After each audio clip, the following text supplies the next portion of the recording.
Northern Thailand is home to colourful ethnic minorities known as the hill tribes. There are altogether some 9 different tribes here, with many subdivisions within each tribe. Altogether, they make up about 500,000 people. The Lisu people are known for their colourful costumes and skilled embroidery, while the Padwangs are known for the distinct practice of wearing brass rings around their necks as a symbol of beauty.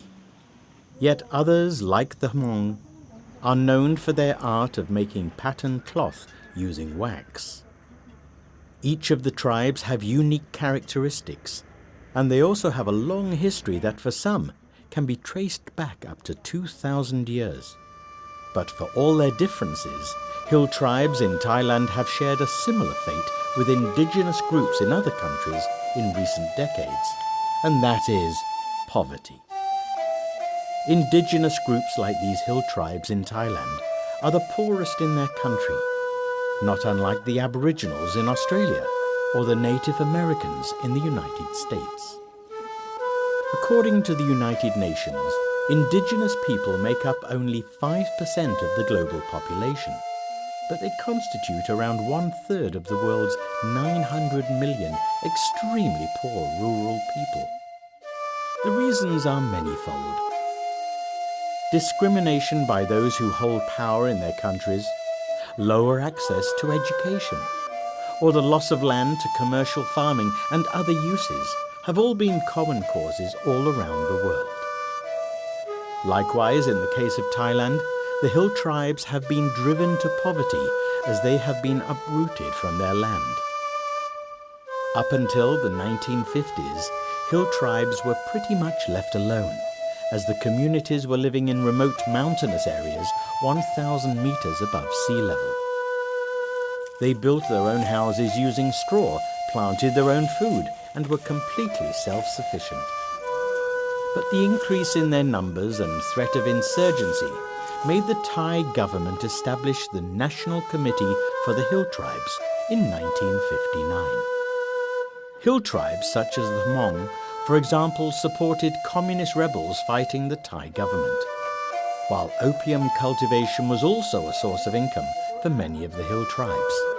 Responding to these threats, the government relocated many villages regardless of whether or not they cultivated opium or supported communists.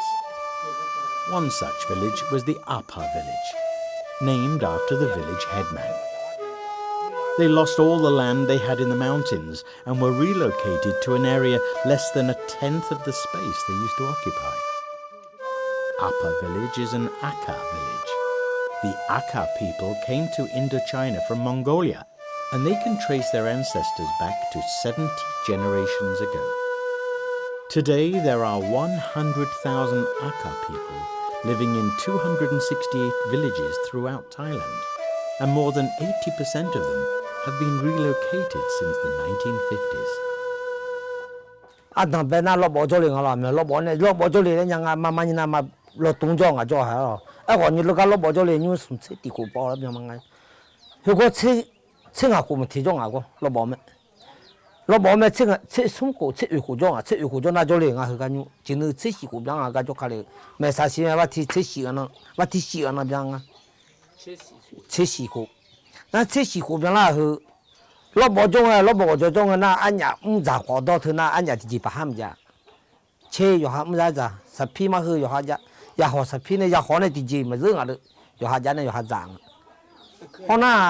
Akha chune za ko ni 40m ma nga pu ma aha ma bi za ni chu mi ne lo ma ma ni nga bo nga je je ne bi chi bi ma de cha ne bi ne bi hu bi ma la ne se se za de nga hona nyu ka jo le hu na do za na yu mu phu sha lo bo jo nam se za la ino i do wa da na a no ti na ti a ga da ni ya ne yu je ti ya nga se ne ni ya ba ke bi mi ne lo za ya lo bo jo nga nyam se za la chu na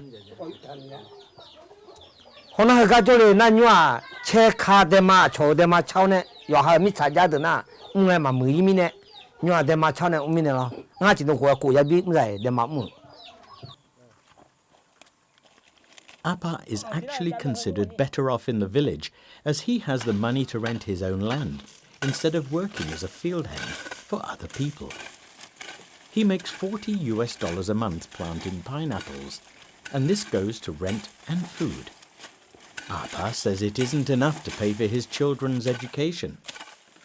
The problem with planting just one crop is that Appa is also exposed to price fluctuations. Occasionally, when prices of pineapples drop, Appa could scarcely make enough to pay for the rental of the land. Appa didn't make any money up in the mountains, but he says back then he had no problems feeding his entire family of 6.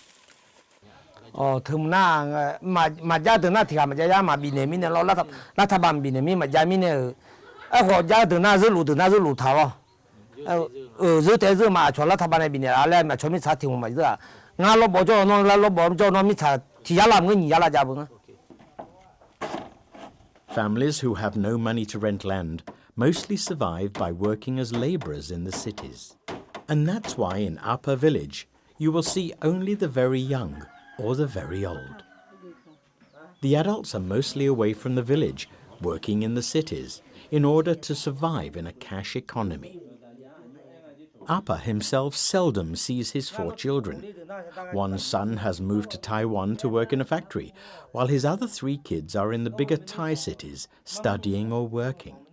Appa lives together with his wife, Achu, who proudly wears her Akha traditional costume, even when she is working in the fields.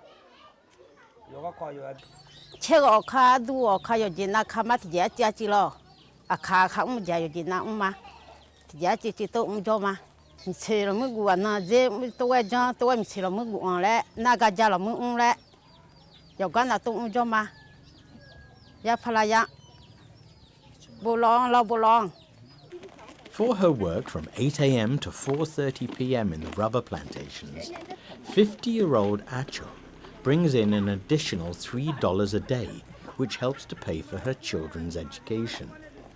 It is back-breaking work, but Acho says she has no complaints.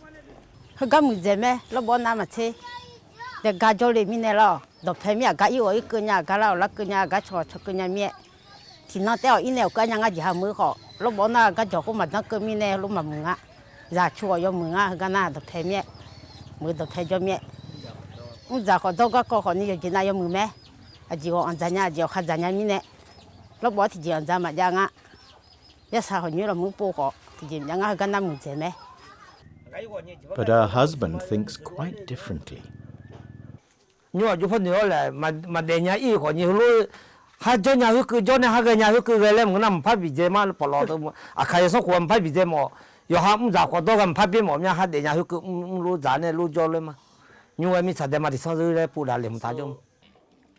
Appa and Acho's story is a common one in Akha villages. On the one hand, relocating Akha villages nearer to towns have meant better access to transport, electricity, and healthcare.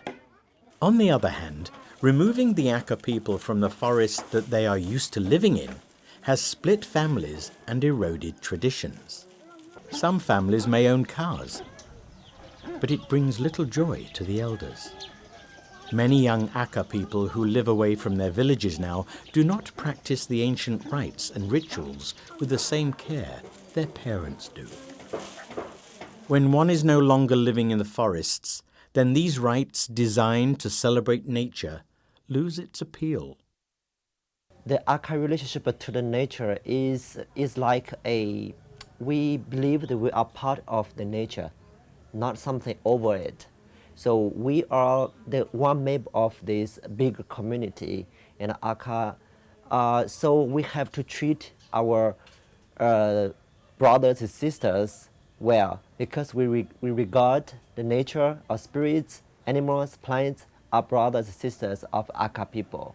Traditional Akha village always divide the homeland, the whole total land, into 6 areas, right? So the forest is the foremost important a part of this whole homeland. If Akha people are relocated into like non-forested area, and that we could not reconstruct the Akha society in a way we used to do traditionally. So the relocation, for example, if Akha people are relocated in the towns and the cities, and they totally lose this kind of cultural environment to survive culturally. Of course, they may survive, in other way, like economically, they may survive. But again, then you will lose culture. Old ways of sacrifice and rituals are still being practiced in some areas. But globally, the United Nations has painted a bleak future for the cultures of indigenous people. There are over 370 million indigenous people in some 90 countries, speaking more than 4,000 languages. But language specialists predict that up to 90% of the world's languages are likely to become extinct or threatened with extinction by the end of the century. In Thailand alone, it is estimated that 14 languages will be lost over the next 10 years. Poverty is closely linked with this cultural loss. When young people have no land on which to farm and cannot find work within their communities, they leave their villages, assimilating into the larger population. The language, rites and ceremonies passed down over thousands of years become irrelevant for these young workers in a modern economy, and the rich cultural history becomes extinct. Tipanya yinya tuti sotanya ngai yinya patsa khoza wongo ngono tipanya togama sota togama senwa patsa jitanya khoza mako khoza guma so tenya the waza chanya za ga te za ke sa te ga te za s ga te za tele yikwa Kostoga masamana ngwa. Jitsong. Yi toga sutsunya yi tachaga yi zamako ngwa. Yi zamako, takwa zamako.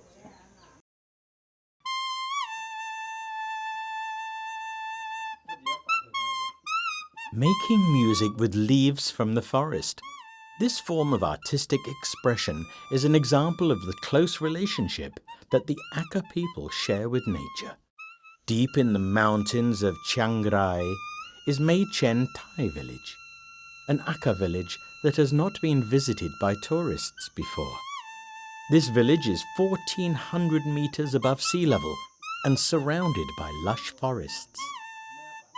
The Akha here source for their building materials from the forests and plant the food they need themselves. For decades, the Akha were left alone to continue with their way of life until 6 years ago, when government officials contacted the tribe.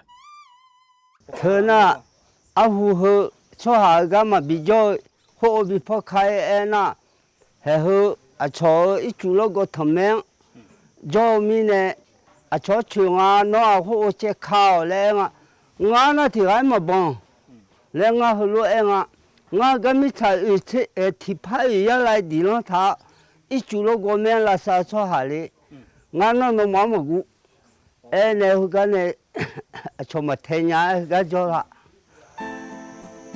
The problem stemmed from misunderstanding between zealous government environmentalists and the Akha people.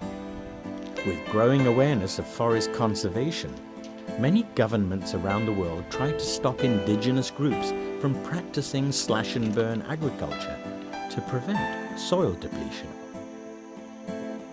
This system has worked well for thousands of years because there was ample time for vegetation regrowth after fields were abandoned. But today, population increases and food needs have decreased the time where the land is left fallow to regenerate. Loggers and urban expansion has also depleted forests vastly all over Thailand. Fearing the destruction of more green spaces, many governments tried to bar indigenous groups from slash-and-burn cultivation. But for the Akha and many other indigenous groups, it was a confusing situation. Their culture has always revered nature. Land is clearly demarcated into cultivation areas and wild areas, each with its own set of spirits and deities to be worshipped. Yet the Akha were now being blamed for the destruction of that which their tradition honored the most. 后面呢，从俺们听呀，我上出后，发觉以后这个苏完这个，我阿伯出他，从么比土路过我拉萨，那我陪了他，米上了，一做了好包了康包，还有来抽家，后个后路个我后跳班了，发觉以后那还嘛那还陪啊，要嘛我怕一陪好比较没有有个嘛我那太在没。 To enable the village to remain here, the non-governmental organization AFFECT mobilized its resources to petition the government. AFFECT stands for the Association for Akha Education and Culture in Thailand. And it is unique in that it was set up by Akha people for the Akha people. AFFECT successfully secured the land by convincing the government of the Akha approach to conservation. It also received a grant from the United Nations Development Programme to help the indigenous group preserve the forest. Villagers patrol the area and work with government officials to prevent any illegal logging. With their land secured, young people like Angie have a choice to remain in the village instead of being compelled to leave the village to find work. As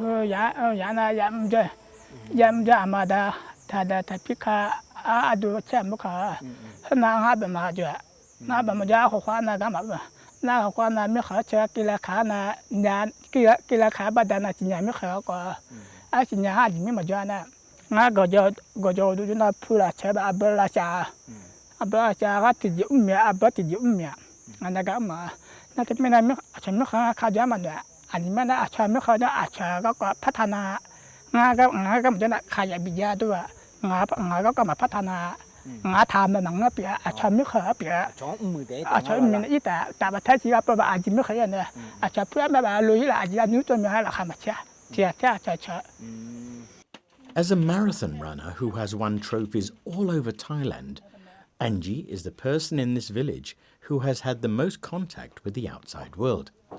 In fact, he is about to make history in the village as the first person to go overseas. Angie is scheduled for a marathon run in Singapore. He is certainly familiar with all the creature comforts that city life has to offer. But Angie is most content here in the mountains. The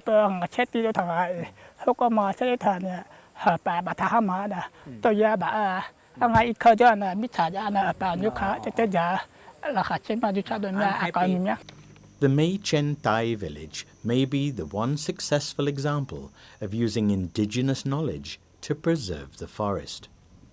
But it is an uphill task for AFFECT, as it needs to petition authorities in many other districts to prevent relocation of Akha villages.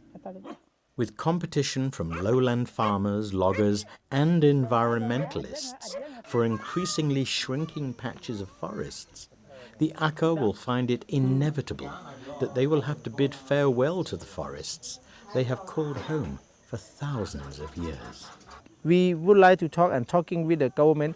We need the land for working field. Don't have the certificate, does matter, but we need to land for the plantation to get a food like that. This the step for the AFFECT working now. But in the next future, we would like to try about how we can get the certificate the land, because if the people can get the certificate land, it means that their security for the life is good and the better there. To aid their quest for land ownerships for Akha people, AFFECT is also keen on educating the public on indigenous forest knowledge.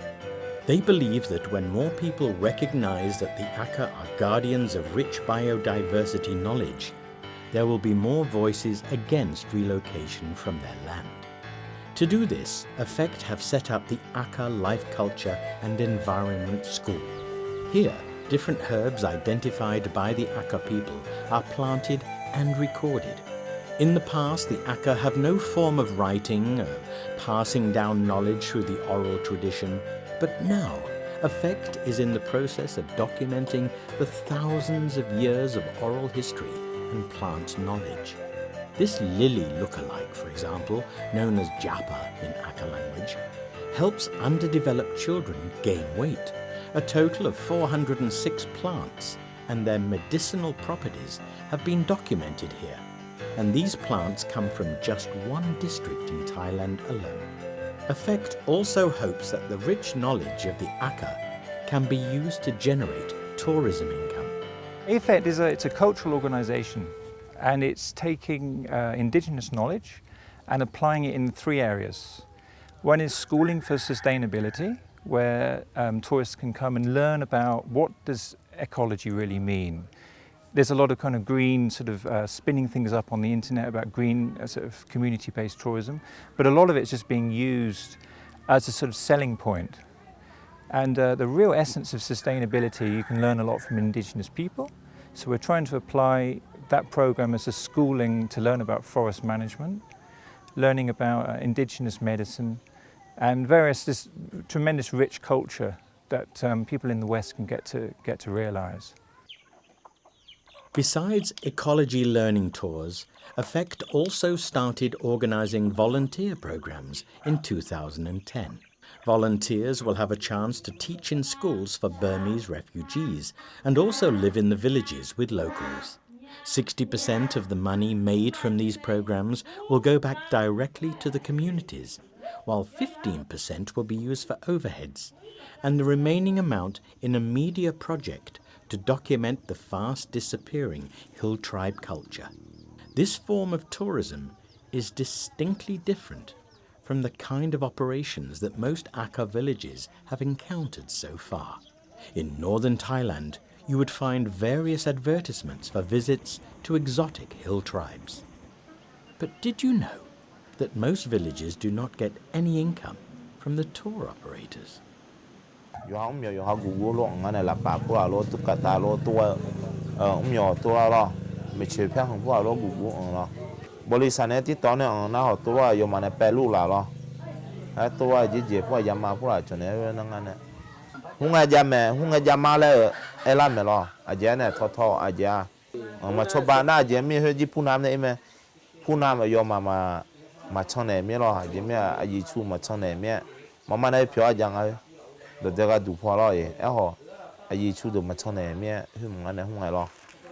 Through sales of handicraft items to tourists, a family of 6 makes around $100 a month, while tour operators are making an average of $1,200 monthly from the organization of these hill tribe tours.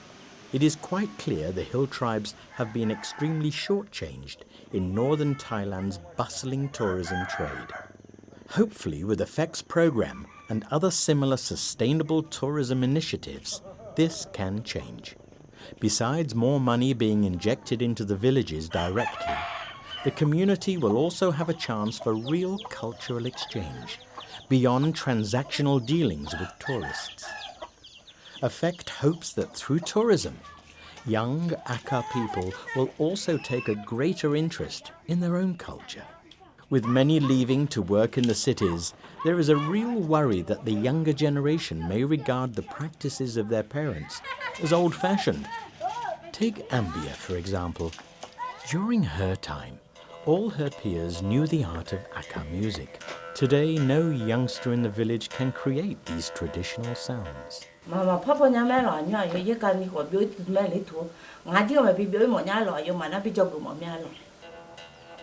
Ambia hopes that when outsiders show an interest in this art form, it'll prompt young Akha people to want to learn from her. For it will be a real pity if the arts of the hill tribes were to be lost when the older generation passes.